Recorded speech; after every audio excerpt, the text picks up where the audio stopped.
것을 이어서 좀 나가도록 해보겠습니다. 어제 우리 이 3장 이제 들어가야 할 차례인 거죠. 그런데 2장 할 때 2장 6절 보면은 어떤 표현이 있는가 하면은 그가 왼손으로 내 머리에 베게 하고 오른손으로 나를 안는구나 이거 있죠. 그래서 예루살렘 여자들아 내가 노루와 들사슴으로 너에게 부탁한다. 내 사랑이 원하기 전에는 흔들지 말고 깨우지 말지니라 이렇게 했습니다. 이 편 다시 좀 한번 말씀을 드릴게요. 이 표현이 이제 앞으로 3번이나 나오니까요. 여기 이 왼팔은 우리 보이지 않는 하나님의 은혜와 활동 이렇게 좀 보시면 되겠고요. 그런데 이 율법적 속성으로 믿지 않는 자들의 그 저주, 율법을 좀 나타내는 것으로 좀 보시고요. 그 다음에 오른팔은 그 나타나 보이는 하나님의 전능하신 능력과 사랑이다. 제가 좀 이렇게 봅니다. 그래서 복음, 이제 왼팔은 율법, 오른팔은 복음 이렇게요. 그다음에 죄와 저주의 심판을 멸하시는 하나님의 능력이다. 그래서 이 부분들을요 율법과 복음의 관계로 이렇게 좀 이해를 좀 해주시면 좋겠습니다. 왜 그런가 하면은 우리 재림교회 역사 중에 1888년도의 기별, 미네아폴리스 대총회 여러분들 이런 이야기 좀 들어보셨습니까? 예.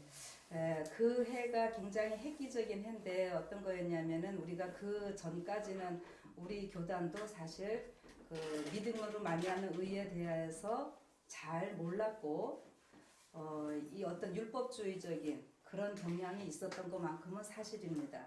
그래서 1888년 그때쯤 이제 존스와 와그너 목사, 젊은 목사들이 믿음으로 말미암는 의에 대한 이 기별들을 외칠 때에 화해 부인이 굉장히 그것을 긍정적으로 생각하고 그들을 굉장히 지지하는 그런 일들이 있었습니다. 그러나 그 전까지는 우리가 어떤 율법주의에 좀 얽매인 이런 부분들이 있었기 때문에 그때 아주 굉장한 좀 어려움들이 있었어요.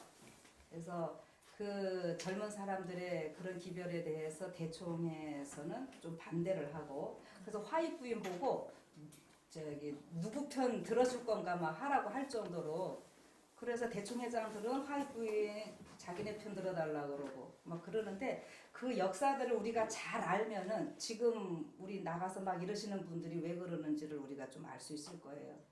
그게 뭐냐면은 화해 부인의 이제 선지성을 우리가 이렇게 생각들을 할 때 그 공격하는 것 중에 하나가 뭐냐면은 화해 부인이 선지자면은 왜 백성들 그렇게 교회들 싸우게 냅두냐 이거예요. 논쟁하도록 그냥 계시 한번 딱 받고 딱 그냥 교통정리 해주면 될 텐데 그런데 우리 교단 첫 시작에 그 윌리엄 밀러를 통한 그 재림운동이 있게 됐을 때에 초교파적으로 사람들이 나왔습니다. 그래서 그들이 말씀을 진짜 밤이 새도록 울면서 기도하면서 말씀들을 연구하면서 그래서 각 교파에서 나왔으니까 조금씩 틀린 것들도 있잖아요. 근데 성경 말씀으로 그들이 기도하면서 서로 연구할 때에 어떻게 하나님께서 그들이 하나가 되게 성경으로 진리를 확증시켜 주셔요.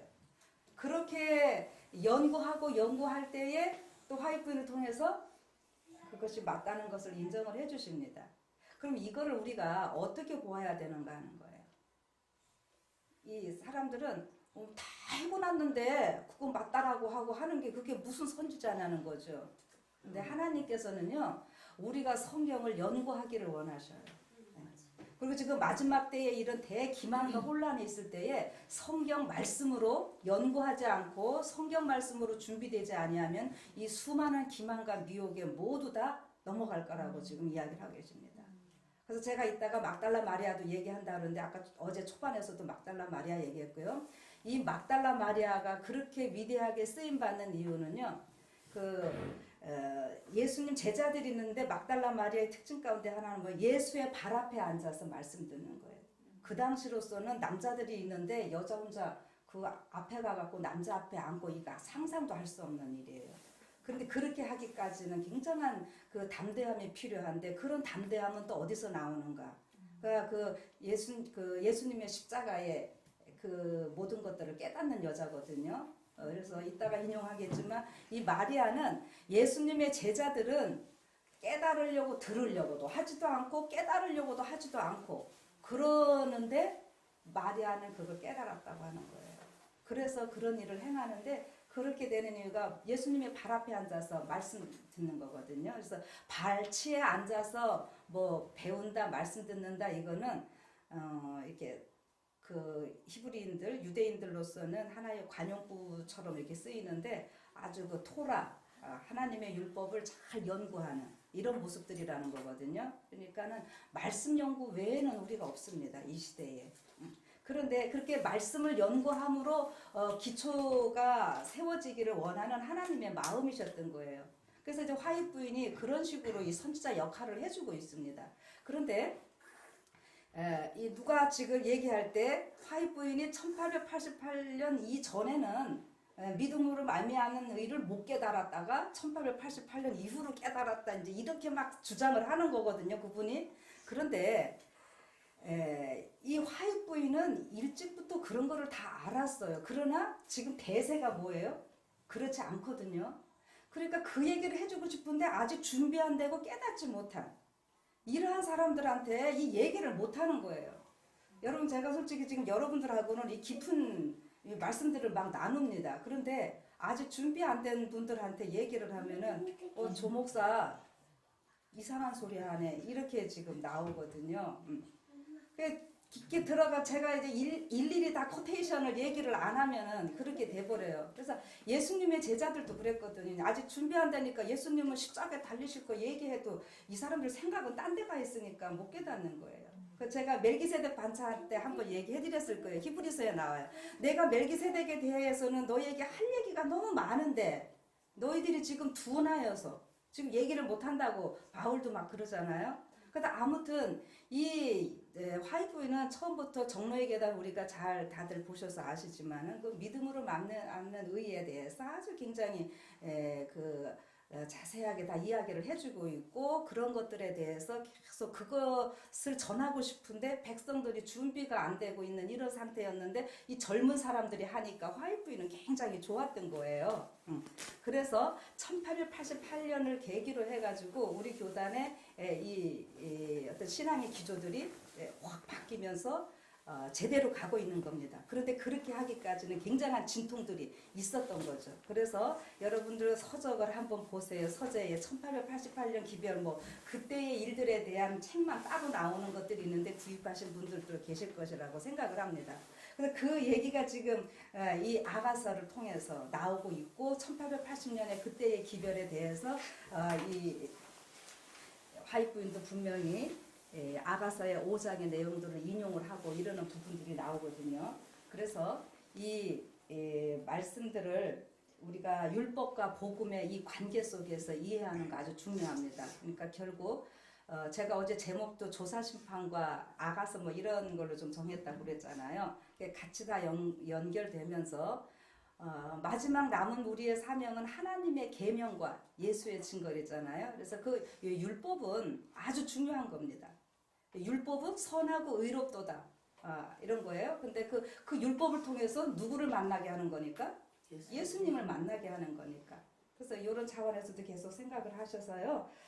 이 지금 왼팔은 이 신부의 머리가 여기 있는 거예요. 그렇죠? 그래서 예수님 왼팔에 있고 그다음에 오른팔로 해갖고 율법과 복음으로 꽉 이렇게 안아주시는 이러한 표현들입니다. 그래서 이게 율법 앞에 나를 맡기면은 내가 율법 앞에 나의 모든 것들을 맡기면은 이제 예수님의 머리에는 뭐가 씌워질까요? 가시관이 씌워집니다. 그 뭐예요? 예수님이 내 죄를 가져가시는 거예요. 이게 중요한 겁니다. 예수님이 그 가시관은 죄의 저주를 예수님이 다 쓰시는 거잖아요. 내 거를 예수님이 다 갖다 쓰시는 거고요. 그 대신에 예수님이 다 받으시고 우리는 예수님의 그 왼팔에 눕고 오른팔로 감싸안을 받는 이러한 것인데 완전한 구속과 완전한 쉼과 안식이 있는 이 모습을 지금 이렇게 표현을 하고 있는 것입니다. 근데 여기 지금 예루살렘 딸들아 깨우지 말라고 그러는 거죠. 그래서 예루살렘 딸들이 여기 남성형으로 나타나고 있어요. 그래서 제가 이게 그 율법 이런 쪽으로 지금 연결을 좀 해나가는 겁니다.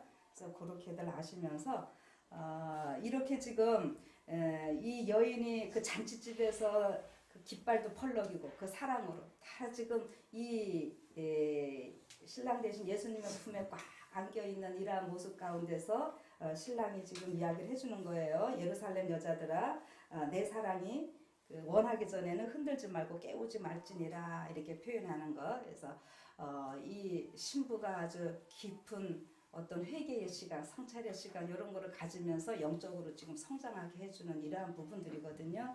근데 이렇게 함에도 불구하고 아직은 좀 미성숙한 이런 단계이기 때문에 어제 어떻게 했어요?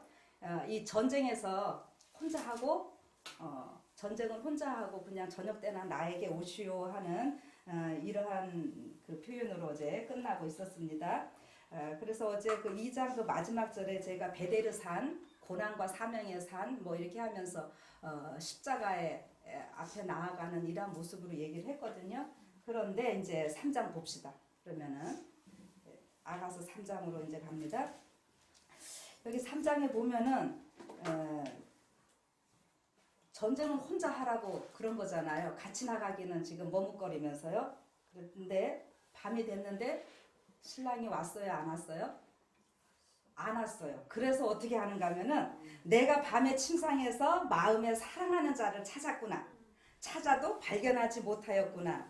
이에 내가 일어나서 성중으로 돌아다니며 마음에 사랑하는 자를 거리에서나 큰 길에서나 찾으리라 하고 찾으나 만나지 못하였구나. 성중에 순행하는 자들을 만나서 묻기를 내 마음에 사랑하는 자를 너희가 보았느냐 하고 그들을 떠나자마자 마음에 사랑하는 자를 만나서 그를 붙잡고 내 어미 집으로 나를 잉태한 자의 방으로 가기까지 놓지 아니하였노라 이렇게 말씀하고 있습니다. 이게 뭐가 하면은 이 여인이 이제 밤에 올 줄 알았는데 돌아올 줄 알았는데 안 오는 거예요. 그래서 이거 아차 해서 이제 어떻게 하는 겁니까? 찾으러 나가요. 찾으러 나가는데 문제는 어제 그 산에서 막 그 신랑이 산을 넘고 막 이러고 오는 거였거든요. 그러면 어디로 나가야 돼요? 산으로 찾으러 나가야 되는데 여기는 성으로 찾으러 나간다 하면 또 이렇게 나옵니다. 그래서 여기서 성으로 찾으러 나가니까 여기 거리에서 막 이렇게 큰 길은 없어요. 그리고 성중에서 순행하는 자를 만나는데 이 순행하는 자들이 누구로 좀 표현하면 좋을까요? 이 교회 어떤 리더들 하면 좋겠죠. 성을 지키고 순찰하고 하는. 근데 그런 어떤 리더들한테도 이 도움을 못 받는 이러한 모습으로 우리가 좀 보면 좋겠습니다. 그러니까 우리의 이 신앙이 어떤 누구를 통해서 보다는 이 개인적인 만남이 중요한 거를 여기서 이야기를 해주는 것 같아요. 근데 한번 봅시다. 이제 그게 뭐 맞는 건지 안 맞는 건지 계속 지나가면서요. 그런데 이제 어떻게 하는가 하면은 그들도 떠나고 이게 안 되니까 결국 이 신부가 가는 데는 어디냐면은 예수님이 그래도요 산으로 안 와서도 와서 그 찾는 그 마음을 기히 보시고 와서 어떻게 해요? 또 만나 주셔요. 그래가지고 이제 딱 붙들고 어디로 갔다 그래요? 예, 나를 잉태한 어미의 집 뭐 시작이잖아요. 그렇죠? 잉태한 자의 방 이거는 어디로 본다고요? 지성소. 아니 십자가. 예, 십자가에서 모든 것이 시작이 되는 거잖아요. 그래서 그거를 생각을 해주세요.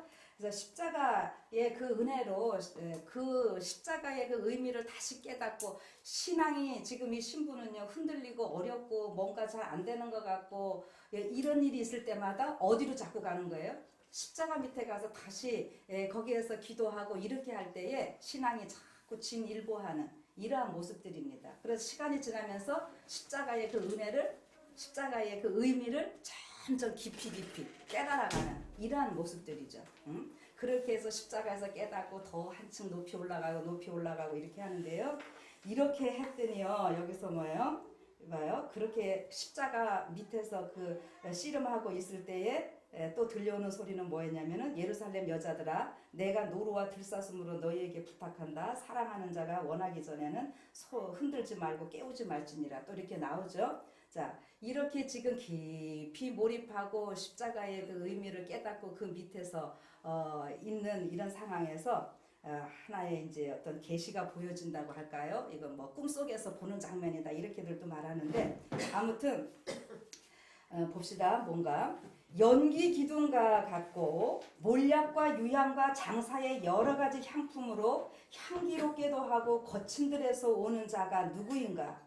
이는 솔로몬의 연이라. 이스라엘 남자 중 60인이 옹이하였는데 다 칼을 잡고 싸움에 익숙한 사람들이라. 밤의 두려움을 인하여 각기 허리에 칼을 찾느니라. 솔로몬 왕이 레바논 나무로 자기의 연을 만들었는데 그 기둥은 은이요 바닥은 금이요 자리는 자색담이라. 그 안에는 예루살렘 여자들의 사랑이 입혔구나. 시온의 여자들아 나와서 솔로몬 왕을 보라.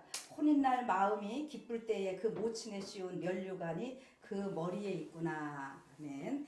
여기 지금 이 신부가 바라보는 모습이 뭔가 하면은요, 연기 기둥 갖고 이 모습을요 뭘로 보시냐면은 이스라엘 백성들 광야에서 성소 있죠. 딱 있고 낮에는 구름 기둥, 밤에는 불 기둥, 그 성소 모습을 좀 생각을 해주세요. 이렇게 하시고 여기 몰약과 이런 것들이 나오죠. 여러 가지 향품. 이 몰약하면은 뭐를 꼭 생각하시면 된다고요? 예수님의 십자가의 죽음, 희생 이런 것들요. 근데 지금 이 모습들이 옛날 이제 고대 세계에서는 전쟁을 하고 승리하고 돌아오면 앞에서 어떻게 해요? 막 향 피우면서 이렇게 흔들면서 이러고들 왔다 그래요. 근데 아무튼 여기에 지금 성소를 여러분들이 모세 성소를 생각을 하시는데 광야 거기를 생각하시는데 여기에 지금 이 여인이 자기도 거기 같이 있는 모습을 보는 겁니다. 왜 그런가 하면은 우리 성경에는 그냥 장사의 여러 가지 향품으로 향기롭기도 하고 거친 들에서 오는 자가 누구인가 이렇게 나는 오는 자만 나오거든요. 근데 이게 오는 자가 이게 여자로 나오고 있어요. 예. 그래서 이게 거친들 광야에서 이제 우리 이스라엘 백성들 그 훈련받고 이러는 모습들로 좀 생각을 해보시라 이겁니다. 그 성소의 모습을 이제 상상을 하세요. 그래서 그 모습을 보는데 그거 자체가 지금 뭐라고 나오는가 하면은 솔로몬의 여러분들은 뭐 가마라고 표현했습니까? 예. 예. 저기 지사님 오셨어.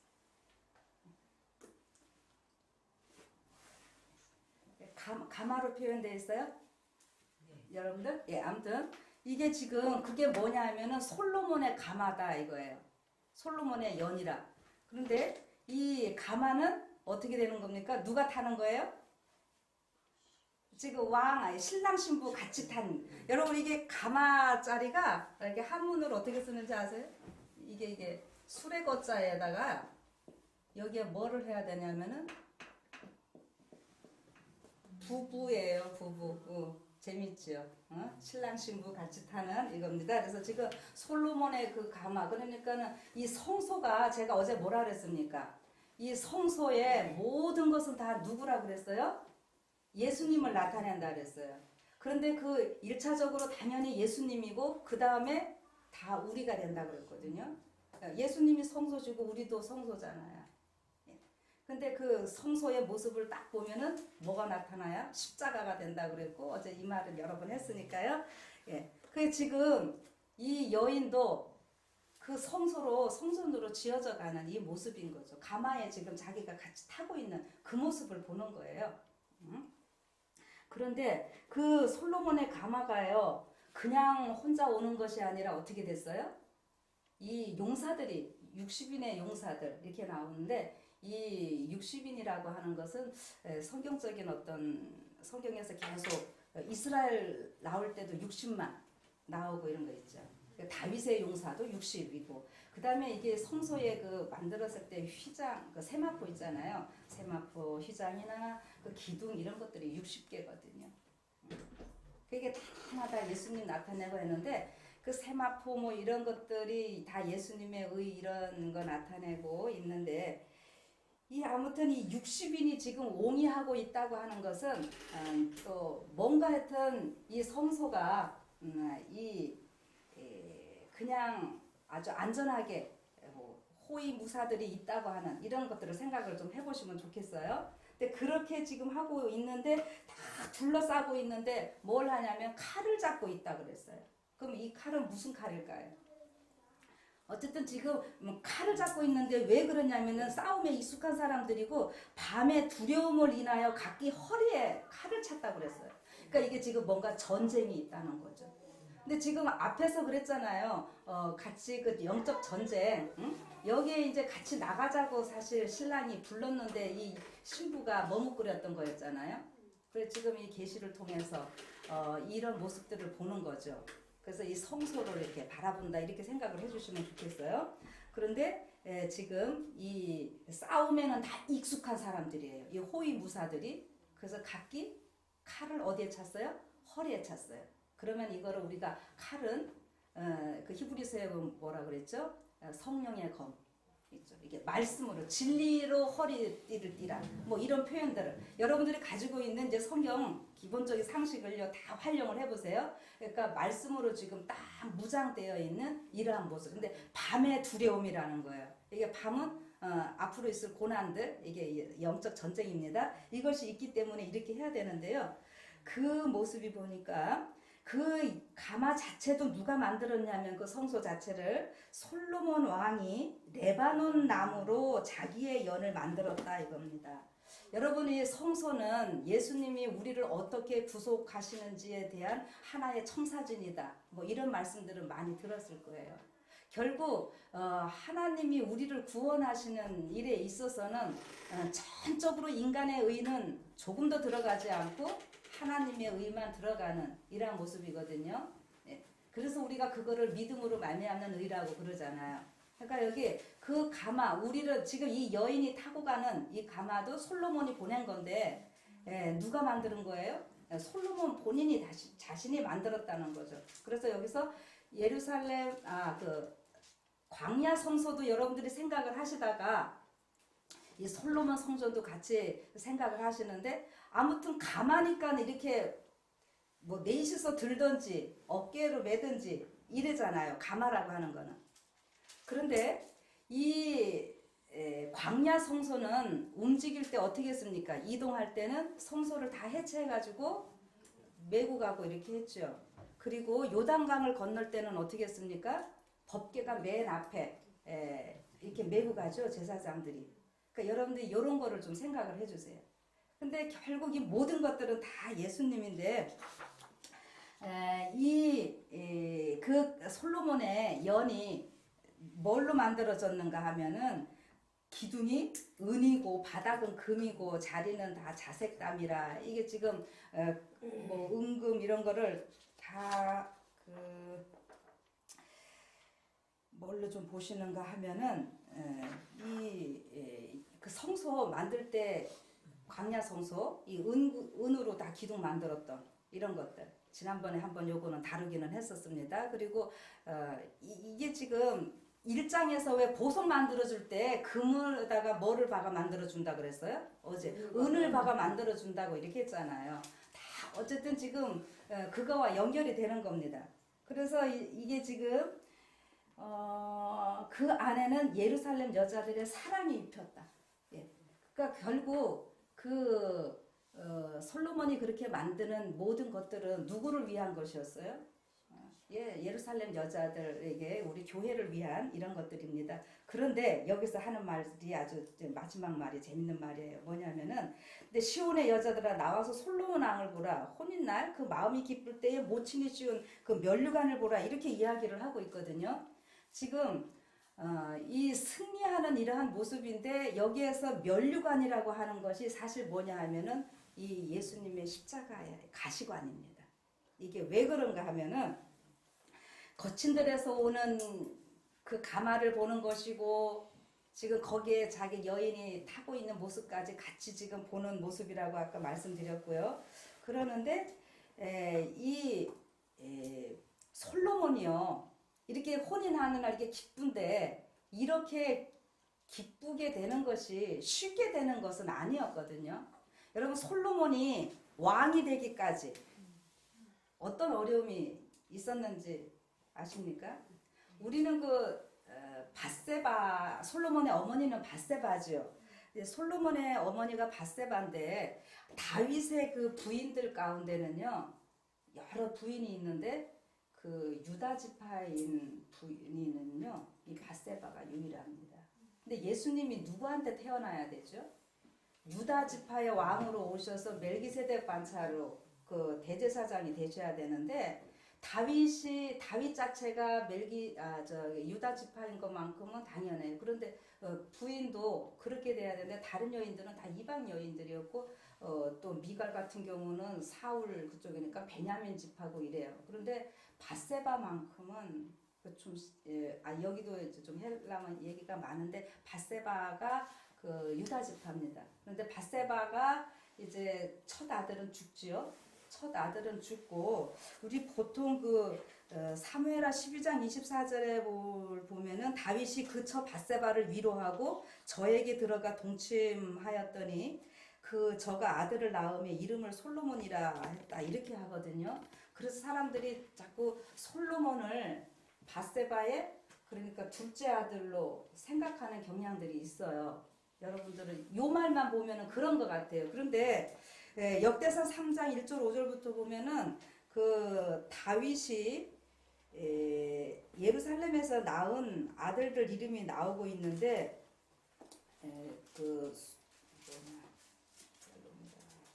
예루살렘에서 낳은 아들들은 이러하니 시므아와 소박과 나단과 솔로몬 네 사람은 다 암미엘의 딸 밧세바의 소생이요 이렇게 나옵니다. 이 솔로몬이 그러니까 시므아, 소박, 나단, 솔로몬 이렇게 됐으니까 네 번째 아들이에요. 이렇게 보면은요. 그리고 어쨌든 이 솔로몬이 네 번째 아들이고 밧세바한테는 그 다음에 다윗의 전체 아들 중으로 보면은 10번째 아들입니다.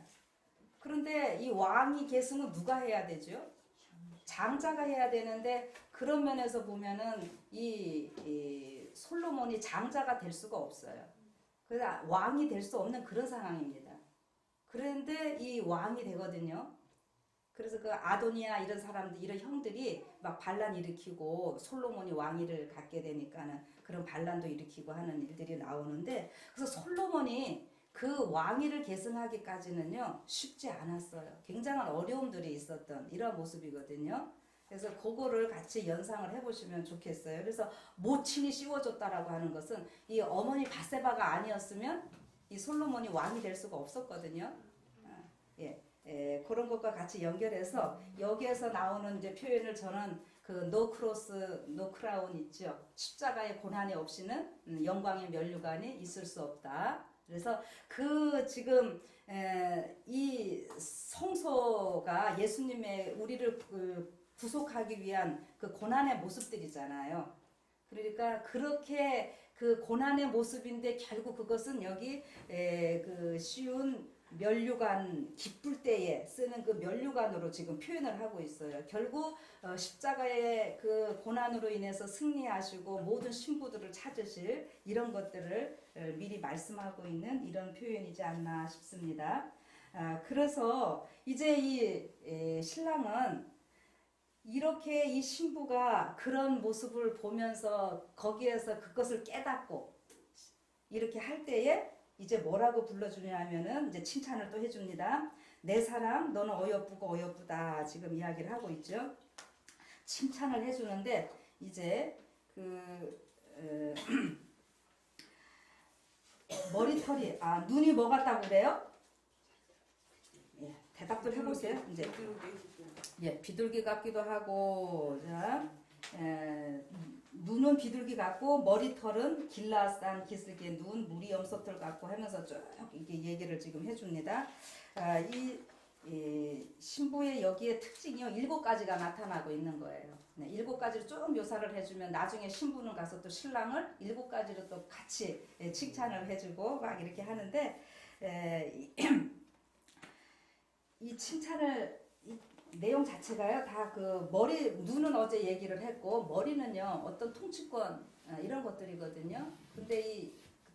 그런데 이 머리털이 뭐 같으냐 하면은 길르앗산 기슭에 여기 이 당시에 길르앗산에서 염소들을 키우는데 이 염소들이 대개 그 속죄제물로 이렇게 갖다 그래요. 베들레헴에서는 양들을 키워갖고 속죄제물로 바치고 이런 일들이 있는데 여기에 이 염소는 흑염소입니다. 그 흑염소들이 잘 그 아주 통통하게 살쪄가지고 하면은 털도 막 윤기 나잖아요. 예, 그래서 그 나시린 할 때의 대표적인 그 표징 중에 하나가 뭐냐면은 그 머리 기르는 거였어요. 삼손 보면은 머리 길렀잖아요. 예, 그런 거를 좀 생각하세요. 그래서 이렇게 이 지금 이 여인이 남편에게 그 헌신되어지는 이러한 모습들로요. 그래서 그런 거를 지금 계속 칭찬을 해주는 겁니다. 여기 이도 칭찬을 해주는데 이는 우리가 말씀을 씹고 이로써 뭘 양식을 씹는 거잖아요. 그래서 소화시키고 하는데 이 말씀을 잘 씹고 하는 이러한 능력들 이런 것들로 좀 보시면서요. 그런데 이렇게 지금 하다 보니까 이 신부가 어떻게 준비되냐면은 그 암양인데 새끼 없는 것은 하나도 없어요.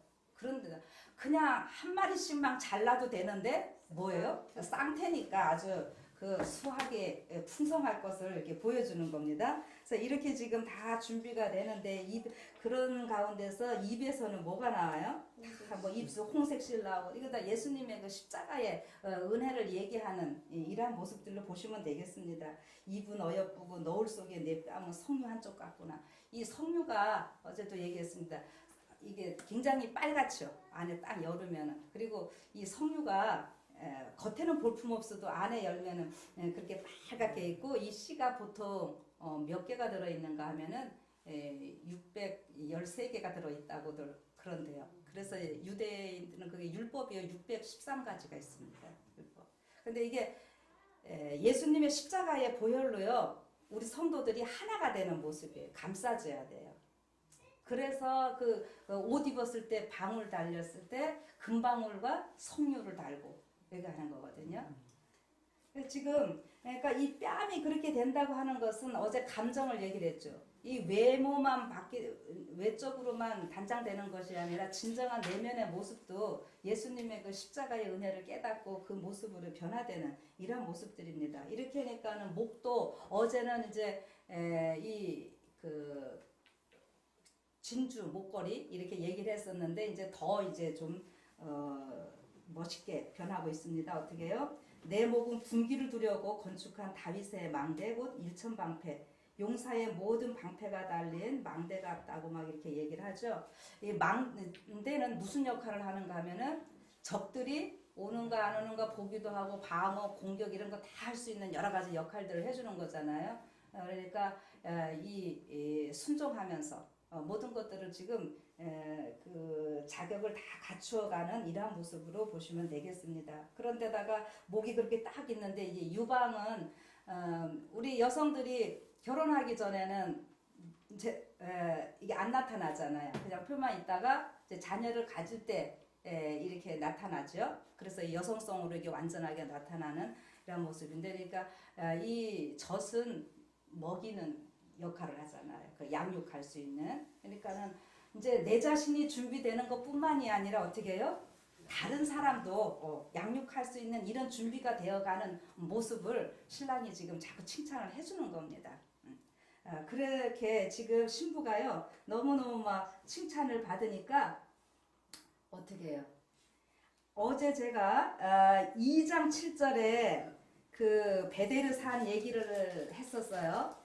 그런데 이게 이제 고난의 산이다 이야기를 했었거든요. 근데 여기 이 고난의 산 함께 가야 되는데 이거는 내가 힘드니까 신랑이 좋기는 좋은데 같이 그 고난의 산까지는 내가 안 가겠다고 하는 거였거든요. 근데 이제 이 신부가 이제 성장을 하는 거예요. 그래서 이렇게 막 칭찬을 듣고 나니까는 어떻게 해요? 내가 여기는 이제 뭐냐면은 날이 기울고 그림자가 갈 때에 내가 몰약산과 유향의 작은 산으로 가리라. 이렇게 이제 이 신부가 대답을 하는 겁니다. 결심을 하는 겁니다. 그래서 어제 베데르 산 자체가 지금 뭐냐면은 여기 몰약산과 유향의 산인 거예요. 예수님의 그 십자가의 고난에 같이 신부면은 함께 하는 거잖아요. 그래서 같이 동력하겠다고 이제 결심하는 이러한 모습입니다. 그러니까 이렇게 결심하는 모습을 보고 신랑은 또 좋아가지고요. 드디어 이 나의 사랑 너는 순전히 어여뻐서 아무 흠이 없구나 이렇게 막 완전하다고 칭찬을 해줘가면서 드디어 나의 신부야 이렇게 부릅니다. 여기 아가서의 신부라는 말이 6번 나오는데 여기 4장에서만 4번이 막 나올 정도예요. 너무너무 뭐 좋은 거예요. 그 동력이 같이 하겠다고 하니까는 너무 좋아가지고요. 그래서 레바논에서부터 나와 함께 하고 레바논에서부터 나와 함께 가자. 이렇게 하고 아마나와 스닐과 헤르몬 꼭대기에서 사자굴과 표범산에서 내려다보아라 이렇게 나오는데 요거는 이제 신부가 신랑이 나를 이렇게 믿어주고 칭찬해주고 막 다 준비됐다고 하는데 어떻게 해요? 같이 가야지 결심을 하니까 이 지금 이 하늘의 입장에서 보면 레바논 여기 지금 아마나하고요 스닐 헤르몬 뭐 이거를 일일이 그 의미를 다 해석을 해야 될지는 모르겠지만은 이 그 레바논의 세 봉우리라고 하는 거예요. 아마나산 또 스닐산 이렇게 또 헤브론산 다 같은 그런 의미인데 이게 참 멋있습니다. 하나님하고 같이 예수님 신랑과 함께 이 동행하는 이런 모든 것들은 참 좋은데 여기 그 사자굴하고 표범이 나오고 있죠. 이거는 이 지상의 어떤 마귀에 얽매여 있는 이 세상을 좀 보면 좋겠습니다. 근데 지금 전쟁으로 같이 나가야 되는 그 길은 쉬운 산은 아닌 거죠. 마귀가 다 지배하고 있는 이게 험난한 이러한 산이라고 하는 겁니다. 그럼에도 불구하고 이제 신부는 어떻게 했어요? 아까 내가 몰약의 산, 유황의 산으로 가리라 결심을 했는데 계속 그거를 칭찬을 해주셔요. 뭐라고 칭찬을 해주는가 하면은 나의 누이 나의 신부야 내가 내 마음을 빼앗았구나. 내 눈으로 한 번 보는 것과 내 목에 구슬 한 깨미로 내 마음을 빼앗았구나. 지금 나의 누이라고 부르면서 나의 신부라고 합니다. 누이는 이제 뒤에 가서 좀 할게요. 왜 누이라고 하는지. 지금 그냥 이제 신랑도 신부의 모든 모습에 이제 다 취해 있는 모습입니다. 그래서 한 번 그냥 눈만 착 파도 부부간에 사랑할 때는 어떻게 해요? 그냥 일일이 말을 하지 않아도 눈빛 하나도 다 알아보고 다 우리 할 수 있잖아요. 그런 어떤 칭찬인 것 같아요. 그래서 얼마나 이 여인이 지금 아름답게 지금 꾸며지고 있는지 내 사랑이 어찌 그래 아름다운지 내 사랑은 포도주에서 진하고 내 기름의 향기는 각양 향품보다 승하구나. 내 신부야 내 입술에서는 꿀방울이 떨어지고 내 혀 밑에는 꿀과 젖이 있고 내 의복의 향기는 레바논의 향기 같구나. 이렇게 지금 뭐 모든 거 다 좋다라고 그냥 일단 이렇게 생각을 하고 계속적으로 갑시다. 그런데 이 지금 막 이렇게 향기도 나고 그러는데 나의 누이 나의 신부는 어떠냐면 잠근 동산이요 덮은 눈물이요 봉한 세미로구나 이렇게 이야기를 하고 있습니다. 여기 왜 이 표현이 필요한가 하는 거죠. 이게 지금 신랑이 신부의 순결성을 확인하는 그런 부분이다. 잠그다, 잠긴 동산, 이게 이 에덴 동산 우리가 이렇게 같이 생각을 하시면서요. 왜 그러면은 에덴 동산이 잠근 동산이고 덮은 우물이고 봉한 샘으로 이렇게 표현을 하는가 보면은 우리 그 에덴 동산 보면은 생명강이 네 개로 막 흘리죠. 그리고 요한계시록 가서도 그게 뭐야? 하나님의 보좌에서부터 이 생명강이 막 흐르고 이러는 모습들이에요. 그런데 일단 여기 그 잠근다 샘 자체는 이게 이제 성령을 나타내는데요. 예수님이 내 배에서 생수가 흘러나리라 이런 표현 신약에서 예수님이 하시죠. 근데 일단 잠금이 되어야지만이 이게 이제 잠근다 할 때 하는 거는 어떤 죄와 이런 것들과 타협하지 않고 아주 순결하게 되는 이 처녀성, 순결성 이거예요. 그런 것들을 지금 여기서 얘기를 하는데 이 예수님이 그 왜 가나의 혼인 잔치에 가서 보면은 포도즙이 떨어져요. 그러니까 그 아구에다가 그 채울 때 어떻게 해요? 가득 찰 때까지 채우라 그랬거든요. 가득 채워온 다음에 가서 떠다 갖다 주라 이렇게 되는 거거든요. 그 여기 일단 이 봉한 셈이었다고 칭찬을 해주고요. 이거는 가득 채워지는 모습으로 보시면 좋겠습니다.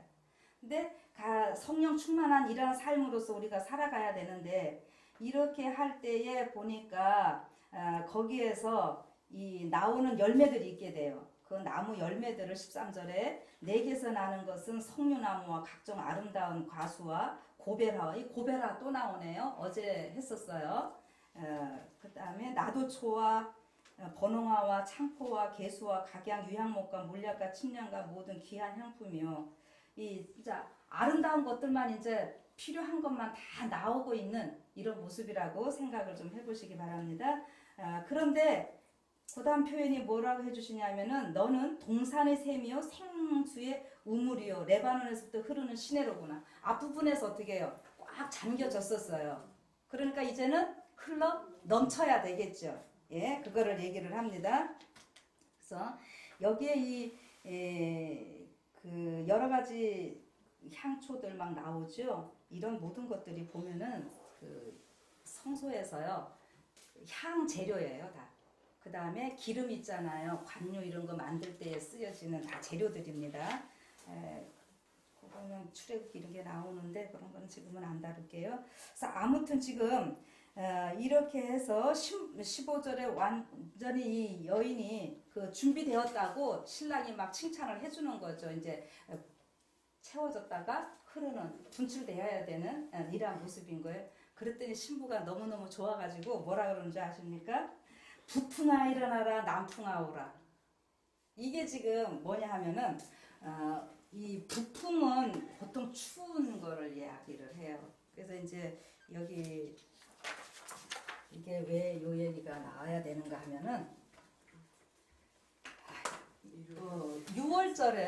6월절 있고 6월절 다음에 뭡니까? 무교절 있고 요제절 있고 그래요. 그런데 요제절 때는 보리를 해서 갖다 바칩니다. 보리를 흔들고 그러는데 요제절부터 시작을 해가지고 50일 세면은 무슨 절기요? 오순절 때요. 그런데 오순절 때요. 이 레위기 23장에 보면은 이 오순절 때 50일을 계수를 해야 된다고 그랬고요. 지금 다 찾진 않을게요.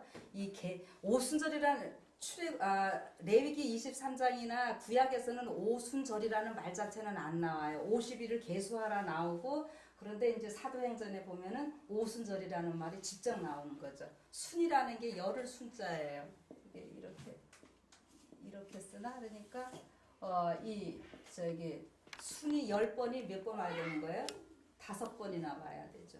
근데 안식일을 7번 세라 이렇게도 나오거든요. 그래서 이게 7 곱하기 7 하면 7, 7이 49. 그래서 77절이라고도 얘기를 합니다. 오순절은 77절이라고도 하고 그 77 요런 거에서 77절 그다음에 이때는 뭐를 거두기 시작해야 되는 때냐면은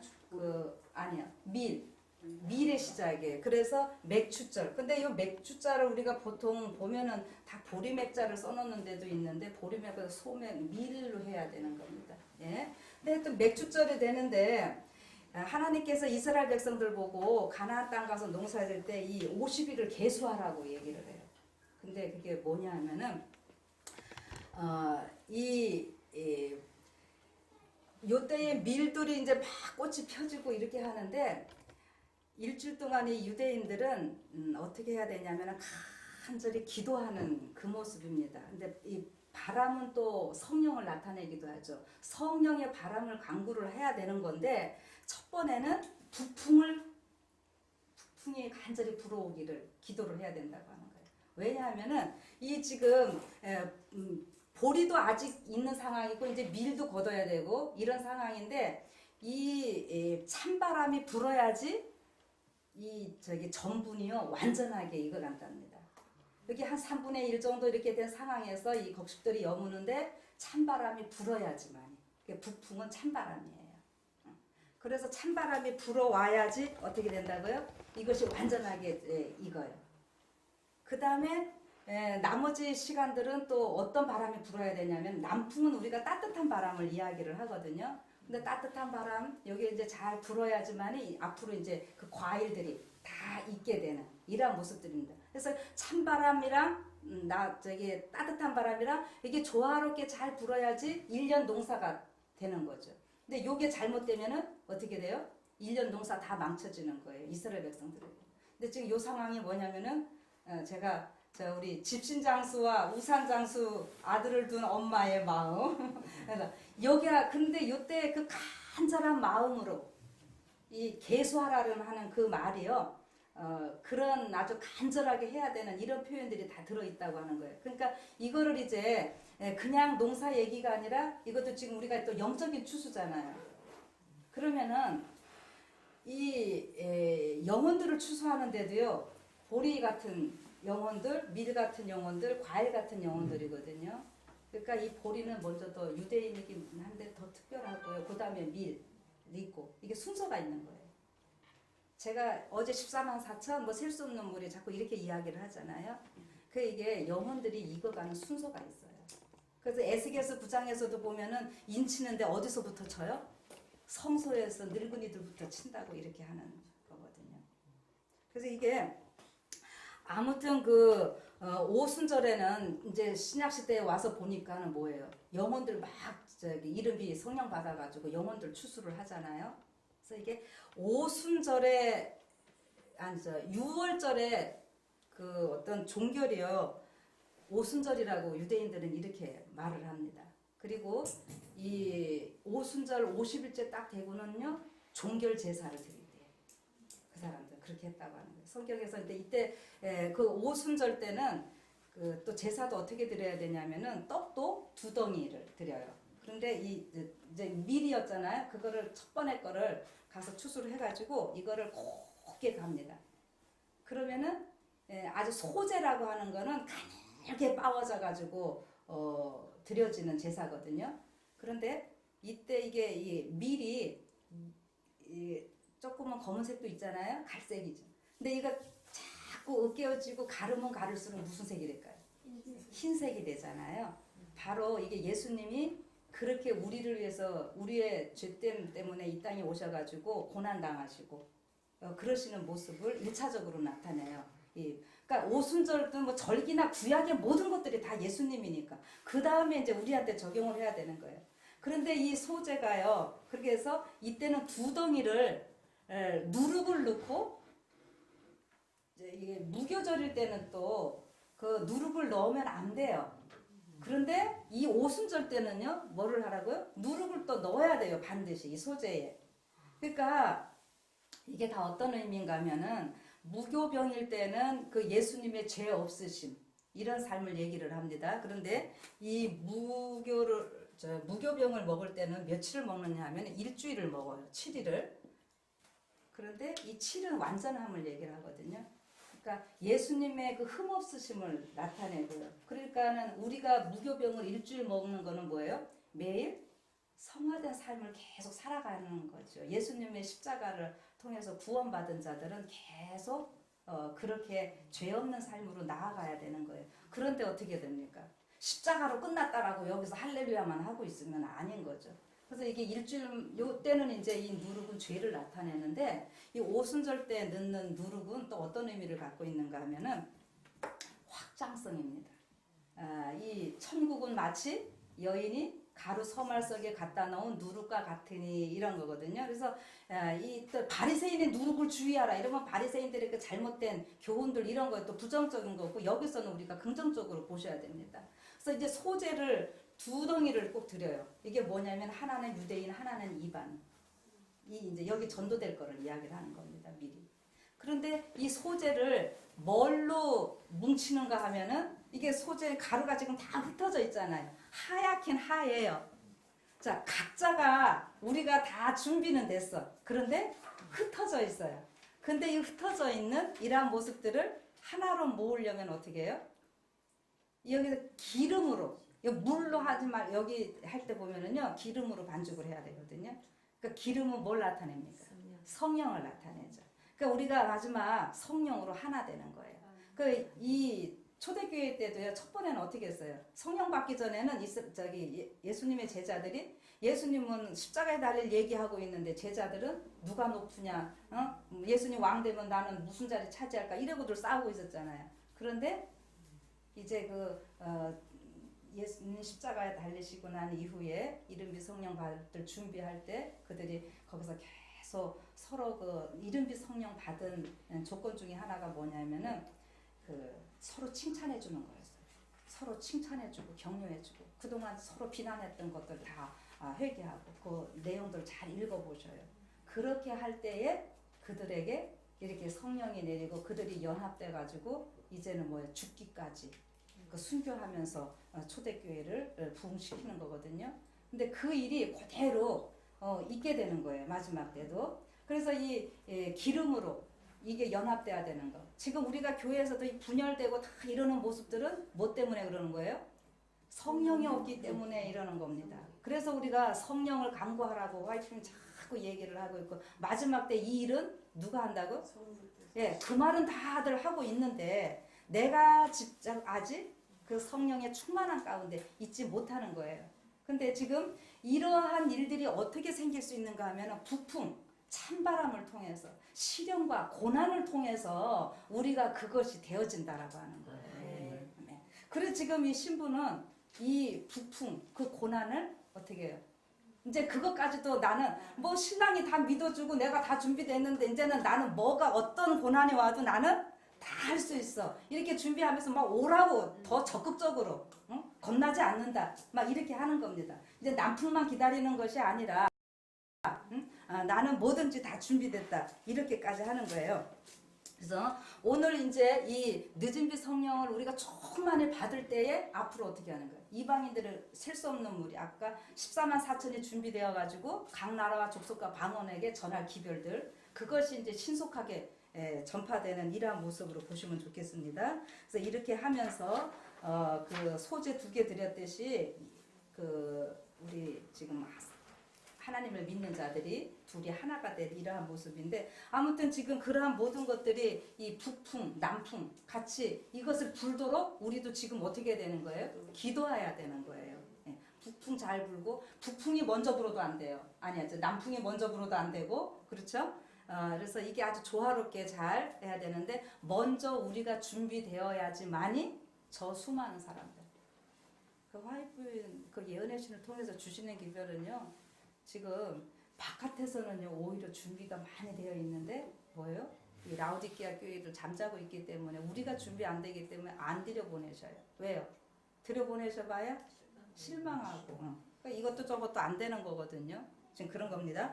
그래서 제가 이제 계속 보면은 지금 그래서 이 북풍아 일어라 남풍아 오라 막 이렇게 지금 하고 있는데요. 이 내 동산에 막 향기를 다 날리라 이렇게 해야 되고 있습니다. 이제 5장으로 넘어가요. 그런데 5장에서요. 나의 누이 나의 신부야 내가 내 동산에 들어와서 나의 몰약과 향재료를 거두고 나의 꿀송이와 꿀을 먹고 내 포도주와 내 젖을 마셨으니 나의 친구들아 먹으라 나의 사랑하는 사람들아 마시고 많이 마시라. 신랑은 지금 이제 신부가 막 준비됐으니까 좋아가지고 어떻게 하는 거예요? 막 다 불러드리는 거예요. 예, 불러드리는데 여기 이제 내가 잘지라도 마음은 깨었는데 나의 사랑하는 자의 소리가 들리는구나. 이거 아주 좋은 모습입니다. 이 자더라도 어떻게 마음은 깨어있는 아주 골아 떨어진 거는 아니죠. 그래서 이런 것을 보면서 나의 사랑, 나의 비둘기, 나의 완전한 자, 아주 온갖 좋은 소리는 지금 다 해주고 계시죠. 그런데 뭐예요? 문 열어다고 내 머리에는 이슬이, 내 머리털에는 밤이슬이 가득하였다 하는구나. 이렇게 나오고 있어요. 여기 지금 요 부분에 있어서는요. 우리가 예수님의 그 겟세마네 동산에 그 장면으로 좀 들어가야 되겠는데요. 일단 이 신부가 아까 북풍아 오라 이렇게 초청을 했잖아요. 그 초청이 이제 진짜 이르러 오게 되는 이런 장면입니다. 그러니까 우리는 인간적으로 뭐 예수님 내가 예수님을 위해서 목숨까지 다 바치겠습니다. 이렇게 했으면은 목숨은 안 바치고 그냥 평탄대로로 가면서 일하면서 살면은 좋을 것 같은데요. 여기 진짜 북풍이 오는 내용들이 이제 되는 거예요. 그래서 여기 그런데 이렇게 북풍을 초청하면서 북풍을 맞아가면서 할 수 있는 이러한 것들에 대한 거는 제가 그 예언의 신에 있는 말씀으로 좀 하나 좀 읽어드릴게요. 우리의 대제사장께서 우리를 위하여 속죄하고 계시는 오늘날 우리는 그리스도의 그리스도 안에서 완전하여지고자 노력해야 한다. 이렇게 말씀하고 있습니다. 여기 지금 신랑이 불러준 말 가운데 하나는 나의 완전한 자야라고 하는 표현이 들어가 있죠. 예, 나의 완전한 자야라고 나오고 있어요. 그런데 문을 열어달라고 지금 그럽니다. 지금 신랑이 완전하게 들어오지 못한 모습인 거죠. 지금 여기 라오디게아 교회 그 계시록하고 해서 연구를 하신대요. 그런데 내 머리에는 이슬이, 내 머리털에는 밤 이슬이 가득하였다 하는구나. 자, 내가 옷을 벗었으니 어찌 다시 입겠으며 내가 발을 씻었으니 어찌 나를 다시 더럽히라 마는 이렇게 나오는데요. 여기가 지금 이렇게 보시면 돼요. 내가 막 죽기까지 따라오리 다 결심했으면 이제 된 것 같았는데 어떻게 보니까는 그래서 이제 문 닫았고 이 사람들은 왜 이렇게 지금 단 옷을 벗고 저기 그랬다 그랬죠. 그러니까 다 이제 잘 준비하고 있는 거예요. 그다음에 발 다 씻고 한 거는 다시 바깥에 나가기 싫은 거죠. 하루 일과 완전히 마친 이러한 상태거든요. 그래서 완전한 자라고도 불러주시고 이렇게 해서 다 된 것 같았는데 이 예수님이 바깥에 지금 계시는 모습입니다. 그래서 발을 씻었으니 어찌 내가 다시 더럽히라마는 나의 사랑하는 자가 문틈으로 손을 들이밀매 내 마음이 동하여 일어나서 나의 사랑하는 자를 위하여 문을 열었을 때에 몰약집이 내 손에서 몰약의 집이 내 손가락에서 문빗장이 듣는구나 이렇게 나와요. 이 상황 지금 예수님이 아무튼 바깥에 서 계셔요. 신부가 바로 일어나서 문을 열지 못하고 있는 모습입니다. 이것이 우리 교단적으로도 보면 1888년도에 그 일로 화요일에 묘사를 해놓고 있고요. 그 예수님을 시야에서 잃어버렸다. 이렇게 그 당시들이 합니다. 그래서 그러나 그때의 그 진통으로 인해서 성경의 이 믿음으로 말미암는 의의 진수를 깨닫고 우리 교단이 다시 성장하는 계기가 되거든요. 그래서 이거를 이제 우리 개인적으로도 좀 적용을 하고 먼저 예수님이 아까 제가 겟세마네 동산으로 좀 가보자고 얘기를 했었잖아요. 이때 내 머리에는 이슬이 내 머리 털에는 밤이슬이 가득하였다 그랬어요. 예수님이 그 야곱의 환란을 겪으셨을까요? 안 겪으셨을까요? 예수님은 네? 겪으셨죠. 다른 분들? 다 그렇죠? 예, 겟세마네 그 장면이요. 예수님의 그 야곱의 환란이에요. 근데 그 겟세마네 자체가 그 감람나무 있잖아요. 올리브. 그거 이제 다 즙 틀이라는 말이거든요. 겟세마네 거 다 짜낸다 이런 말이에요. 그러니까 거기에서 예수님이 이렇게 눈물 흘리시면서 기도 평소에도 하셨고 그다음에 마지막 고난의 잔 마시기 전에 거기에서 땀방울이 피가 맺히기까지 그 기도를 하셨잖아요. 근데 그때 예수님이 겟세마네 동산에서 그 십자가를 지기 위해서 기도하면서 준비하실 때 예수님이 너무너무 인간적으로는 힘이 들고 고통스럽고 이렇게 하셔가지고요. 어떻게 했냐면은 이런 표현이 나와요. 지금까지 그리스도께서는 다른 사람의 중보자가 되셨으나 이제 그분은 자신을 위한 중보자를 가지고자 원하셨다. 시대소만 686페이지에 있는 말씀이거든요. 여러분 이런 얘기들은 잘들 신경을 안 쓰신 것 같더라고. 왜냐하면 예수님이 중보자가 필요했다 이러면은 그래요. 근데 여기 분명히 그때 예수님 제자들한테 기도해달라고 부탁을 했었어요. 근데 제자들이 기도 안 하고요. 잤잖아요. 근데 막 이상한 알 수 없는 그 혼미함이 그들에게 말해서 너무 막 졸리고 그냥 보통 잠이 아니라 그래서 그들이 그 예수님의 그 고난에 같이 동참을 못합니다. 근데 예수님은 그때 무엇을 필요로 했다고요? 이 제자들의 중보를 필요로 했다고 하는 거예요. 같이 기도해달라고 예수님. 근데 인간 제자들이 그때 못했어요. 그래서 결국은 예수님은 그 홀로 그 모든 것들을 다 겪으십니다. 그 지금 밤미스리 이게 지금 표현이요. 다른 데 보면은 찬밤 이슬이 여기 인간의 영혼을 위해 지불할 값을 깊이 생각하시는 예수님을 보라. 고통 중에 마치 그분은 하나님에게서 더 멀리 떨어지지 않으시려는 것처럼 차디찬 땅바닥에 엎드리셨다. 찬밤 이슬이 예수님의 극도로 지친 몸 위에 내리나 그분은 그것을 개의치 않으셨다. 그분의 창백한 입술에서는 내 아버지여 만일 하실만 하시거든 이 잔을 내게서 지나가게 하옵소서 라는 고통의 부르짖음이 새어나왔다. 예. 이렇게 지금 막 고통의 부르짖음을 하시면서 중보자를 필요로 하는데 제자들은 그냥 쿨쿨 자고 있고 이렇게 합니다. 근데 결국 예수님은 홀로 이 모든 포도즙틀을 다 밟으셨다 이런 표현들 나오잖아요. 이런 거예요. 근데 이렇게 하셨을 때에 예수님은 어떻게 되셨냐면은 이제 그것을 겪고 나서 이제 막 가룟 유다가 오고 이렇게 할 때 그분은 제자들보다 앞서가시며 너희가 누구를 찾느냐고 말씀하셨다. 그들은 나사렛 예수라고 대답하였다. 예수께서는 내놓으라 하고 대답하셨다. 이 말씀을 하실 때에 예수께 수종 들던 천사가 예수님과 폭도들 사이로 나섰다. 거룩한 빛이 구주의 얼굴을 비추고 비둘기 같은 모양이 그분을 가리웠다. 이 거룩한 영광이 나타날 때에 살기등등한 군중들은 잠시도 견딜 수가 없었다. 그들은 비틀거리며 물러섰다. 제사장들, 장로들, 군사들 그리고 유다까지도 죽은 사람들처럼 땅에 엎드러졌다. 여러분 이게 지금 왜 제가 읽어드리는가 하면은요. 요 모습이 마지막 우리가 겪어야 할 모습이기 때문에 그러는 거예요. 예수님이 그런 고난을 겪으시지만은 그 고난을 겪고 났을 때 예수님의 모습은 영광으로 이게 환한 이런 모습이거든요. 그래서 초기문집의 마지막 날 여러분과 제가요. 이게 지금 북풍의 그 바람이 불어야 되는 이거를 우리가 북풍 야곱의 환란으로 여러분 보시면 되겠습니다. 그래서 이때에 나는 수많은 사람들이 그 환란의 때에 대제사장이 성소에 없는 상태에서 주의 안전에서 살 수 있도록 되어야 한다는 것을 깨닫지 못하고 있는 것을 보았다. 살아계신 하나님의 인을 맡고 환란의 때에 보호함을 받게 될 자들은 예수의 형상을 충만하게 반사해야 한다. 이거 초기문집 70에 있는 말씀이에요. 자, 예수님이 그 겟세마니에서 그 고통 당하시고 할 때 중보자를 필요로 했었어요. 그런데 예수님은 이 중보자들 여기를 도움을 못 받았었죠. 혼자 다 하셨어요. 근데 우리도 그 일이 꼭 있을 거라고 하는 겁니다. 그런데 우리한테는요. 예수님하고는 틀려요.